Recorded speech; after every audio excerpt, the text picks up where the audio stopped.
Hola, soy Antonio Castilla. Vamos a realizar la perspectiva isométrica de una pieza dada por su planta y por su alzado.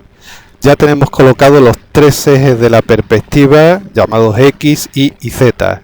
Es conveniente, aunque no obligatorio, que sobre las propias vistas también situemos dónde están los ejes X, Y y Z. Esto nos ayudará a orientarnos y a colocar cada objeto en el lugar correcto.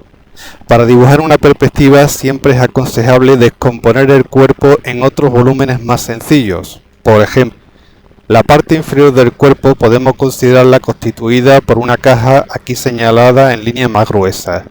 En esta caja vamos a medir la longitud del largo, señalada con esta línea roja gruesa, y la vamos a colocar en su correspondiente eje. En este caso, como está sobre el eje de las X, lo colocamos en el eje de las X. Después mediremos el ancho que está sobre el eje de las Y y lo colocaremos lógicamente también sobre el eje de las Y. Con un par de paralelas de nuevo a los ejes ya tenemos la base de la parte de la caja inferior. Pasamos a darle volumen. Para ello tomamos la altura aquí señalada con el segmento azul y colocamos por cada uno de los vértices de la base inferior 4 paralelas al eje de la Z y con esa misma longitud. Uniendo los extremos de esos 4 segmentos o bien realizando una paralela a la base inferior, tenemos ya construida la caja que es la base de toda la pieza. Las líneas que quedan por detrás las marcamos como líneas ocultas, aunque nosotros iremos suprimiéndolas ya que tanta línea oculta dificultará la visibilidad del objeto. Pasamos ahora a otro de los volúmenes en los que nos hemos imaginado que está compuesto el objeto. Encima de la caja anterior vemos que es situada otra supuesta caja, en este caso marcada aquí con más fuerte, tanto en alzado como en la planta, que va a ser el siguiente objeto. La forma de realizarlo es exactamente igual. Como la pieza está centrada, vamos a partir del centro a tomar lo que es la longitud que tiene en la dirección del eje de las X y a colocarla sobre la correspondiente línea. Medimos ahora la altura, que son estas dos líneas azules, y las colocamos sobre la perspectiva paralelas al eje de la Z. Uniéndolas entre ellas ya tenemos el lateral frontal de esa caja.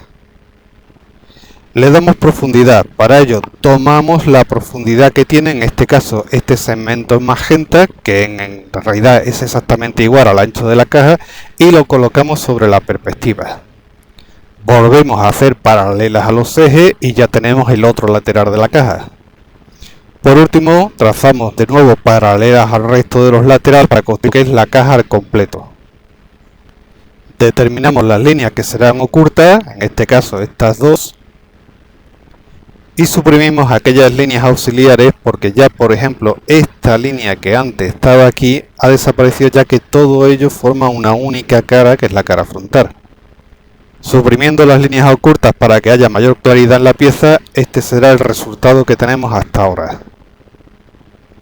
Pasamos a otro de los volúmenes, en este caso el hueco hexagonal central que recorre todo el cuerpo hasta la corredera en forma de cola de Milano que tenemos en la parte inferior.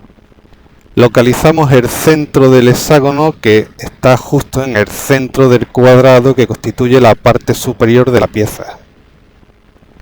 Y sobre la planta vamos a trazar una serie de líneas auxiliares que son estas naranjas que vemos aquí para poder medir dónde van a estar los vértices.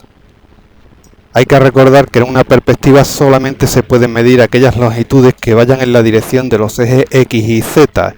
Es por ello que en este caso vamos a medir la distancia que aquí vemos en magenta para medir dónde están estos dos vértices y la que está en rojo para medir el tercer vértice. Esas dos distancias las vamos a situar, como estáis viendo, en la perspectiva.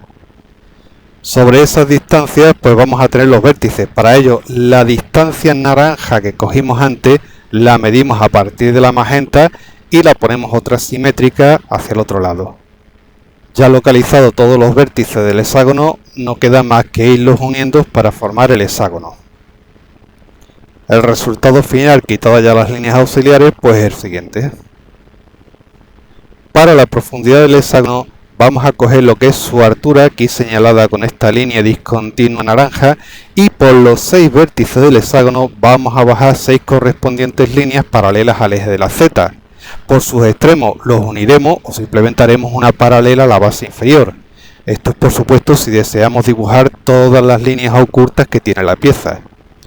Si no vamos a dibujar las líneas ocultas, solamente tendremos que bajar aquellas aristas interiores al hexágono y hasta que toquen al mismo contorno del hexágono, en este caso las dos líneas azules.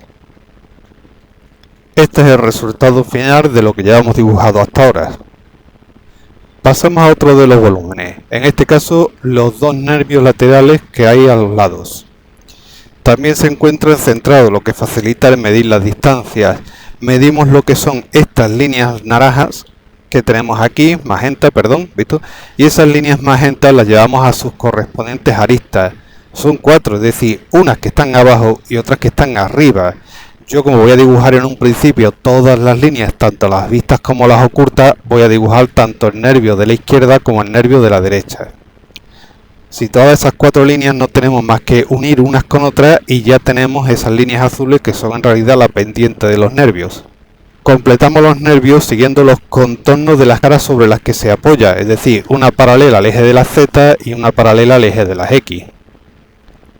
Como nada más que nos vamos a quedar con las líneas vistas, simplemente hay que borrar todo lo que quede en el interior del nervio, como la línea que antes estaba por aquí en medio, y del otro nervio, en este caso el de la izquierda, solamente dejar aquella parte que se viese. Tal como está no vemos absolutamente nada, por tanto ni nos habríamos molestado en dibujarlo. Ahora vamos a hacer el hueco inferior que tiene forma de cola de Milano.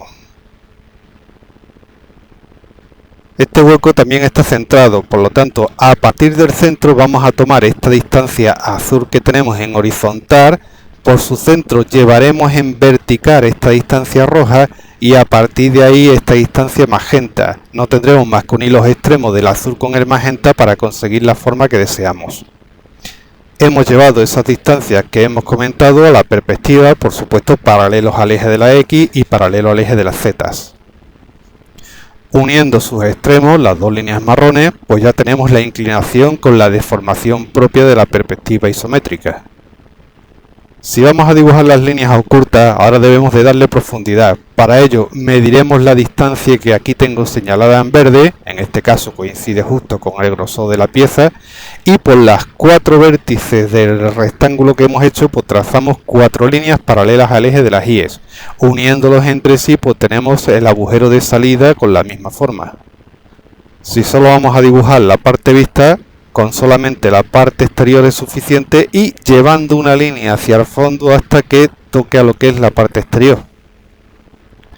El último volumen que falta son los dos salientes hexagonales que hay tanto por el frente como por la parte trasera y que en el alzado vemos en su verdadera magnitud.